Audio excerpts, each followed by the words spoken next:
अस्सलाम वालेकुम नाज़रीन, आज की इस वीडियो में हम बात करेंगे इनक्लोजिंग स्पॉन्डिलाइटिस के बारे में कि इनक्लोजिंग स्पॉन्डिलाइटिस होता क्या है, इसकी काजेज़ क्या हैं, साइन एंड सिम्टम और ट्रीटमेंट के बारे में। तो दोस्तों सबसे पहले जान लेते हैं कि ये होता क्या है। दोस्तों ये 3 लफ्ज़ों से मिलकर बना है, यानी इनक्लोज का मतलब होता है स्टिफनिंग, स्पॉन्ड का मतलब है स्पाइन, आइटिस का मतलब है इन्फ्लामेशन, यानी कि हमारी स्पाइन के अंदर स्टिफनिंग और इन्फ्लामेशन को इनक्लोजिंग स्पॉन्डिलाइटिस कहते हैं। दोस्तों ये एक रेयर टाइप ऑफ आर्थराइटिस है जो कि 17 से 45 साल की उम्र में इंसानी बॉडी पर अटैक करता है। दोस्तों ये डिजीज़ मेनली हमारी स्पाइन पर अफेक्ट करती है, जिसकी वजह से हमें बैक पेन शुरू हो जाता है और साथ स्पाइन जो है वो स्टिफ होना शुरू हो जाती है। दोस्तों इस बीमारी के अंदर हमारी बॉडी के अंदर एक्स्ट्रा कैल्शियम प्रोड्यूस होना शुरू हो जाता है, जिसकी वजह से हमारे वर्टिब्रास की बोन्स भी एक्स्ट्रा ग्रोथ करने लगती हैं, जिसकी वजह से हमारी मोबिलिटी कम हो जाती है और हमारी बॉडी के अंदर स्टिफनिंग आना शुरू हो जाती है, जिसकी वजह से हमें हरकत करने में भी मसला होता है। काजेज दोस्तों अभी हम इसकी वजूहात जान लेते हैं। दोस्तों वजूहात जानने से पहले अगर आपने अभी तक हमारा चैनल सब्सक्राइब नहीं किया तो हमारा चैनल सब्सक्राइब कर लें, बेल आइकन को दबा दें ताकि हर नई आने वाली वीडियो का नोटिफिकेशन आपको बआसानी मिल सके। दोस्तों अभी हम जान लेते हैं इसकी वजूहात के बारे में। दोस्तों इस बीमारी को जीन्स के साथ रिलेट किया जाता है। हमारी बॉडी में एक जीन जिसका नाम है HLA-B27 मौजूद होता है, जो कि स्पेशली तौर पर इनक्लोजिंग स्पॉन्डिलाइटिस का जिम्मेदार होता है। दोस्तों हर इनक्लोजिंग स्पॉन्डिलाइटिस के मरीज के टेस्ट में HLA-B27 का जो टेस्ट होता है इसका रिजल्ट पॉजिटिव ही आता है, क्योंकि ये ही इसका मेनली काजेटिव एजेंट है।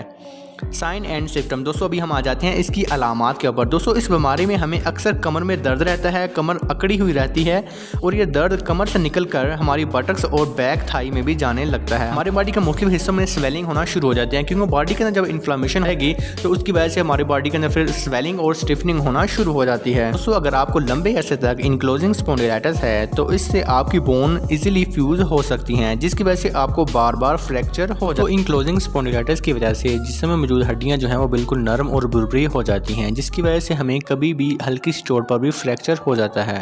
तो इनक्लोजिंग स्पॉन्डिलाइटिस की वजह से अगर कोई भी हमारी वर्टिब्रा डैमेज होती है तो ये जाकर डायरेक्ट हमारी नर्व को प्रेस करेगी, जिसकी वजह से हमें शैटिका जैसे मसाइल का भी सामना करना पड़ सकता है। और अगर ये बहुत ज़्यादा टूट जाए हड्डी और नर्व को बहुत ज़्यादा डैमेज कर दे तो हमारी मोबिलिटी कंप्लीट तौर पर ख़त्म हो सकती है।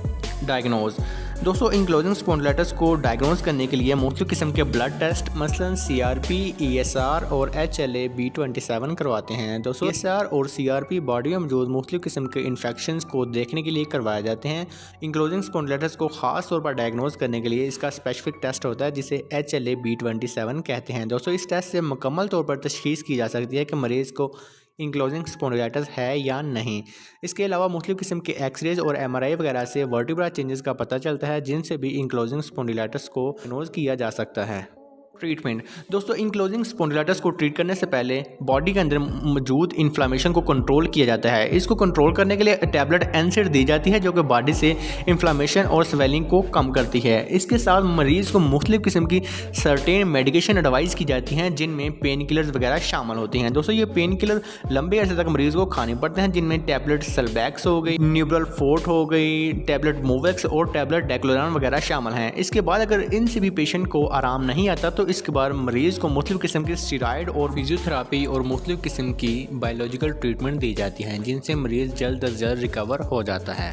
दोस्तों उम्मीद करता हूँ आपको वीडियो पसंद आई होगी। अगर वीडियो पसंद आई तो इसको लाइक और शेयर कर दें, और अगर मज़ीद आपको किसी और टॉपिक पर वीडियो चाहिए तो वो आप हमें कमेंट में बता सकते हैं। फिर मिलते हैं एक नई वीडियो के साथ, तब तक इजाज़त दीजिए।